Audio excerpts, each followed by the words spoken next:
అభివృద్ధి కోసం పోయిండట. అభివృద్ధి కోసం. ఎవరి అభివృద్ధి కోసం పోయినావు? నీ అభివృద్ధి కోసం పోయినావా? ప్రజల అభివృద్ధి కోసం పోయినావా? ఏం అభివృద్ధి చేసినావు? 20 నెలల పీకిందేంది? ఒక్క రూపాయి పని చేసినావా 20 నెలల్లో? ఏం చేసింది రేవంత్ రెడ్డి ప్రభుత్వం? ఏ పేదవాడిని కాపాడినావు? ఎక్కడ గుడిసెలు గులగొడుతుంటే, ఎక్కడ ఇల్లు గులగొడుతుంటే ఎక్కడ నన్ను అడ్డం వచ్చినావా?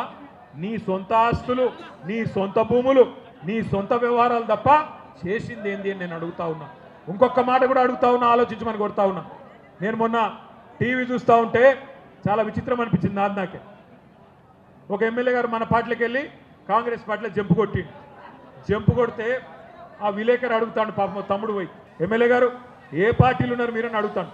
అడుగుతుంటే ఆ ఎమ్మెల్యే గారు చెప్తాను, ఎక్కడ ఉండాలో అక్కడే ఉన్నాను. ఇప్పుడు మీ అందరికీ పిల్లగాళ్ళు ఉంటారు ఇంట్లో.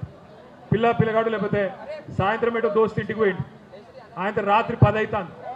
ఫోన్ చేసి కొడుకుకు, అరే ఎక్కడున్నారో ఇంకా రాకపోతే అంటే, నేను ఎక్కడ ఉండాలనో అక్కడే ఉన్నా అన్నాడు అనుకో. మీకు ఏమనిపిస్తుంది? దవడ మిగిలి ఒకటి సంపబుద్ధి కాదు. ఇలా మీ ఎమ్మెల్యే కథ కూడా గట్లే ఉంది. ఎక్కడ ఉండాలో అక్కడే ఉన్నాడు. అంత అతి తెలివి ఎందుకు? ధైర్యం లేదా? సరిపోతలేదా? ఎందుకు? బై ఎలక్షన్ వస్తుంది. మరి రేపు పార్టీ మారిన పార్టీ ఫిరాయింపు మీద సుప్రీంకోర్టు ఇప్పటికే 4 దొబ్బులు దొబ్బింది. ఎక్కడ బై ఎలక్షన్ వస్తుందని భయమా?